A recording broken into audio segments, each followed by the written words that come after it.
Hello everybody, this is Gwyneth Isaac speaking here. Now, I had to make this video today.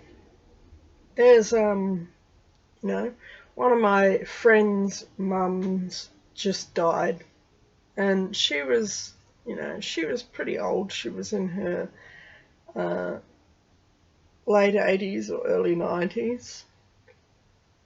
So, it just came time for her to shuffle off her mortal coil. And, she'd been ill for quite a while and getting increasingly old, increasingly frail. And so, she died. But, she was a believer. She was a Christian. And my friend is also a Christian. And I'm a Christian. And, I just thought that I would make this video just to, because with this coronavirus out and about and the various impacts that that's going to have, there's going to be a lot of people dying over the next little while. And when I was in New Zealand a long time ago, when I was a teenager, about 16 years old, I almost died of pneumonia, and I wasn't a Christian at that time. I was a fairly wild teenager, and I had a job. I told the story on USA Prepares, but I'm going to tell it again. Okay, I had a job in a kiwi fruit pack house, and it was my job to pack the kiwi fruit into the little trays so that they could get sent all over the world. But what happened was I got pneumonia,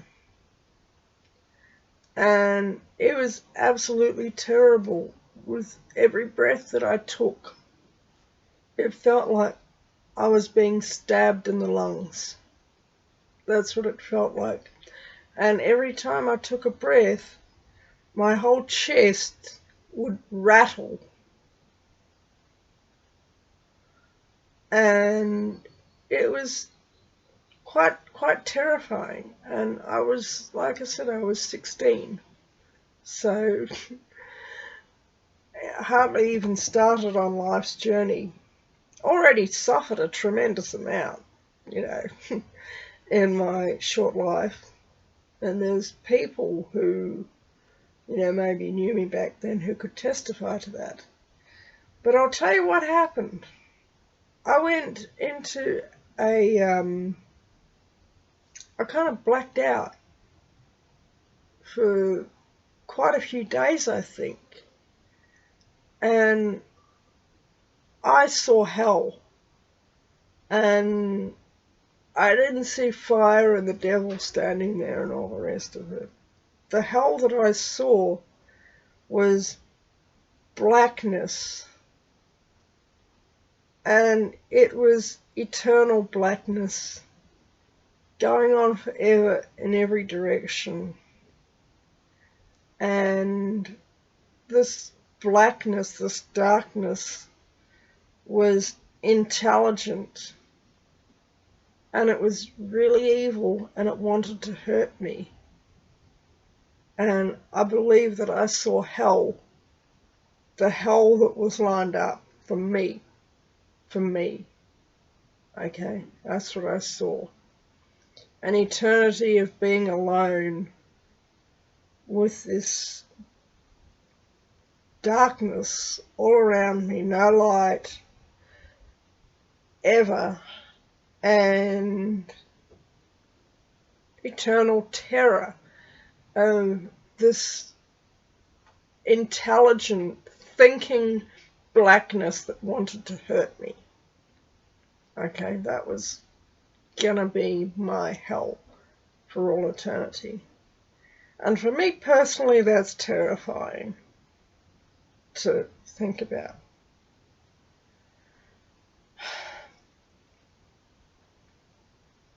About 6 months, I recovered. I woke up from that state, that unconscious state. And I remember it was pouring with rain, and I knew that I had to get up, that if I didn't get up, I was going to die.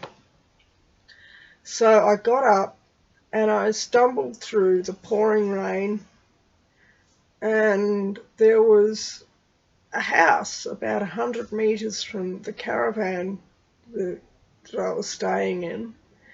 And I knew that the people in that house owned the pack house that I worked in. And so I went and I knocked on their door, and they opened the door, and I said, "Please help me. Please help me. I'm really, really sick. Please help me." And they helped me. They took me in. They looked after me. They made me warm. They fed me. They gave me medicine. They took me to a doctor, and I eventually recovered. And I had several relapses. They looked after me until I was well enough to travel home to go to my mum and dad's house. And what happened was I had a couple of relapses of this pneumonia over the next 6 months or so. But when I eventually recovered, and about 6 months after I had this sickness, I travelled to Australia, and on the way over to Australia, I gave my life to Jesus Christ. And I've been a Christian ever since. And that was the day after my 17th birthday. I became a Christian.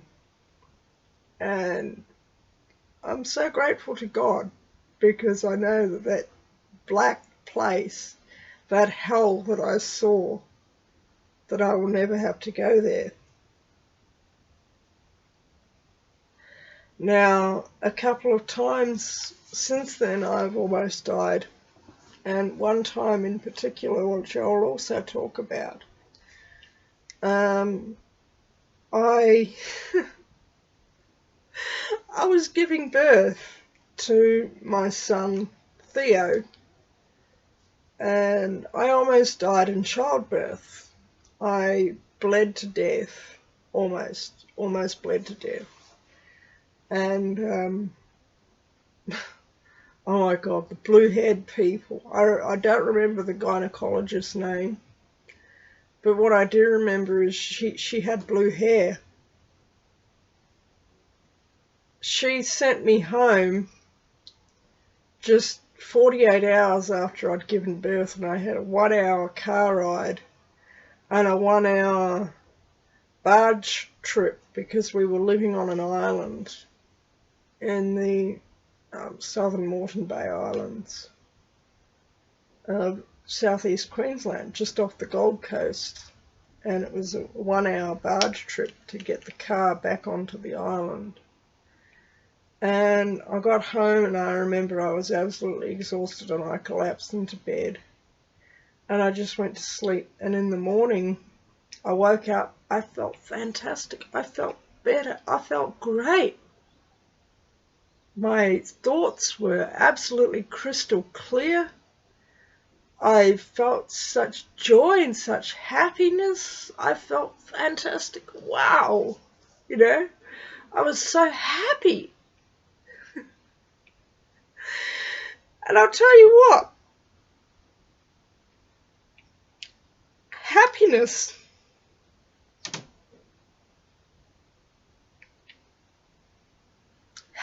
has been very thin on the ground in my life.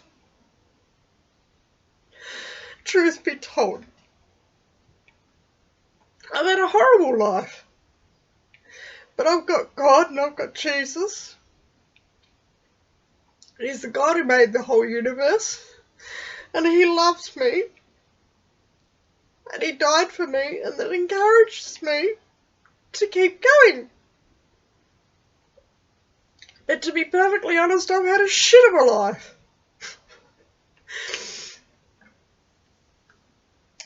There's hardly been anything in my life that has been easy or has, come to me just fallen into my lap. And the few times in my life that actually has happened, I've just sat around in a state of shock for several days when there's been something really good happen. So to wake up this morning, not this morning, but on that morning, to wake up on that morning and just feel happy, it's just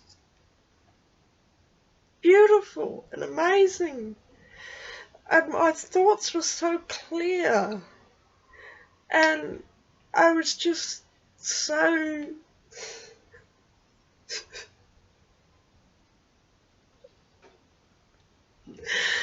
I felt marvellous, I felt wonderful. And then I tried to get up and I could hardly move. And, my husband Archie was next to me. This was when he was still alive.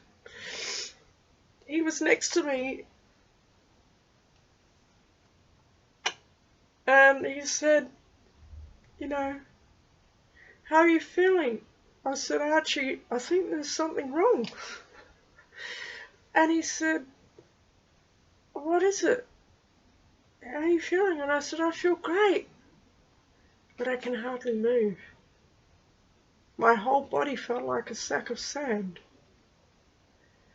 And he went, oh no. And, he said, can you get up? And I said, I'll try. I tried to get up, and I think I walked about 6 steps, and then I crumpled. My legs crumpled. I just couldn't walk. So he picked me up.